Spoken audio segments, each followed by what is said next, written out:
Hello दोस्तों, जब जब पतंजलि की बात आती है तब कहीं ना कहीं हमारे माइंड में बाबा रामदेव की बात आ जाती है। और आमतौर पर आप कभी ना कभी कहीं ना कहीं आपके घर में कोई भी पतंजलि का प्रोडक्ट यूज कर चुका है और अभी भी पतंजलि का प्रोडक्ट इस्तेमाल करते होंगे।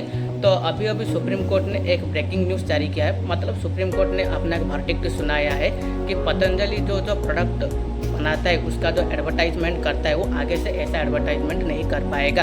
क्या रीज़न है, क्यों नहीं कर पाएगा, किसी लिए उस एडवर्टाइजमेंट ऊपर सुप्रीम कोर्ट ने बैन कर दिया, उसके ऊपर मैं अभी आगे जाके बताऊंगा। आप पहले मेरे चैनल को सब्सक्राइब कीजिए, शेयर कीजिए, लाइक कीजिए एंड कमेंट भी कीजिए और आपका प्यार मुझे ऐसे ही देते रहें। 2022 में पतंजलि के तरफ से एक एडवर्टाइजमेंट पब्लिश होता है जिस पर पतंजलि ने ये बोला था कि जो एलोपैथी, मतलब पतंजलि ने सीधे सीधे ये बोला था कि जो ड्रग्स है वो एक मिसकंसेप्शन है साइंस का। और ये भी बोले थे कि ड्रग्स का इस्तेमाल करना बंद कर दीजिए और पतंजलि का प्रोडक्ट यूज कीजिए। 2022 में तो कोविड था, तो 2022 में जो कोविड था पतंजलि ने ये भी दावा किया था कि ड्रग्स लेने से जितने भी डेथ हुआ है कोविड के वजह से वो सब ड्रग्स के वजह से ही हुआ है। तो एक फॉल्स नैरेटिव बोल सकते हैं या कुछ भी बोल सकते हैं एगेंस्ट एलोपैथी। तो बाबा रामदेव की जो वो एडवर्टाइजमेंट आया था पतंजलि की तरफ से वो कहीं ना कहीं एलोपैथी के एगेंस्ट भी था और मिसकंसेप्शन, बहुत सारे मिस इन्फॉर्मेशन स्प्रेड किया गया था कि pharma and it's medical industry.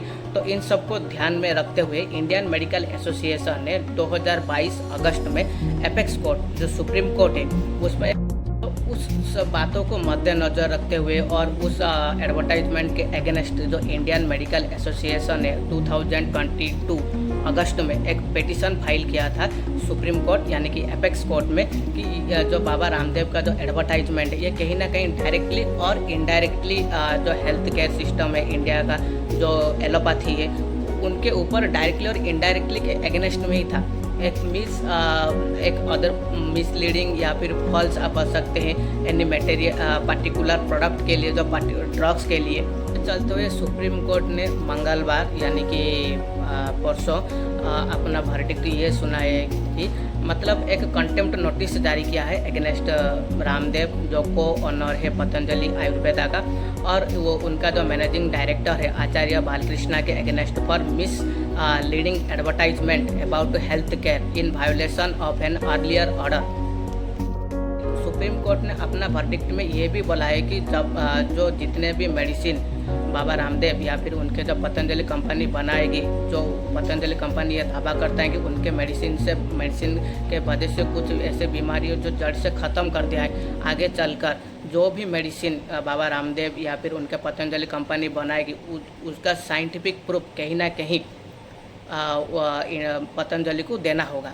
जब तक वो ऐसे नहीं कर पाएंगे तब तक एक टेम्पोरारीली बैन उनकी एडवर्टाइजमेंट जो मेडिसिन वो बनाएंगे उनकी एडवर्टाइजमेंट के ऊपर सुप्रीम कोर्ट ने कम्प्लीटली बैन कर दिया, यानी कि टेम्पोरारीली आप बोल सकते हैं। तो जो प्रोडक्ट जो मेडिसिन जो दवाइयाँ आगे जाकर पतंजलि कंपनी बनाएगी उन सब का साइंटिफिक प्रूफ देना पड़ेगा पतंजलि को, तब जाके सुप्रीम कोर्ट का आगे जाके आई थिंक बैन हटाएंगे या नहीं हटाएंगे ये तो हमें मालूम नहीं है। बट सुप्रीम कोर्ट ने ये कम्प्लीटली ऑर्डर किया है कि जो मेडिसिन बनाएंगे पतंजलि उनका साइंटिफिक प्रूफ देना पड़ेगा। एंड सुप्रीम कोर्ट ने गवर्नमेंट के ऊपर भी बहुत सारा बहस किया है और ये भी बोला है कि government sitting with it's I close, government अपना आंख बंद करके अभी तक क्यों बैठा है, अभी तक गवर्नमेंट ने क्यों पतंजलि के अगेंस्ट कोई भी बड़ा फैसला नहीं लिया है। तो देखते हैं कि गवर्नमेंट का क्या राय आएगा। अभी तक तो गवर्नमेंट अभी तक इसके ऊपर कुछ नहीं बोला है। कहीं ना कहीं गवर्नमेंट को भी कुछ ना कुछ एक्शन पहले ही ले जाना चाहिए था। ऑलरेडी 2022 में 2024 तक आ गए हैं कि अभी तक गवर्नमेंट को ये पता भी नहीं चला है या उनको पता चल चुका है, फिर भी उन्होंने कोई एगेंस्ट नहीं लिया है पतंजलि के एगेंस्ट। तो अभी तो हम कुछ नहीं कर पाएंगे। बट अभी सुप्रीम कोर्ट ने जो मेडिसिन पतंजलि बनाएगा उसका एडवर्टाइजमेंट के ऊपर बैन कर चुके हैं। तो ये था पूरा न्यूज़। थैंक यू गाइस, जय जगन्नाथ।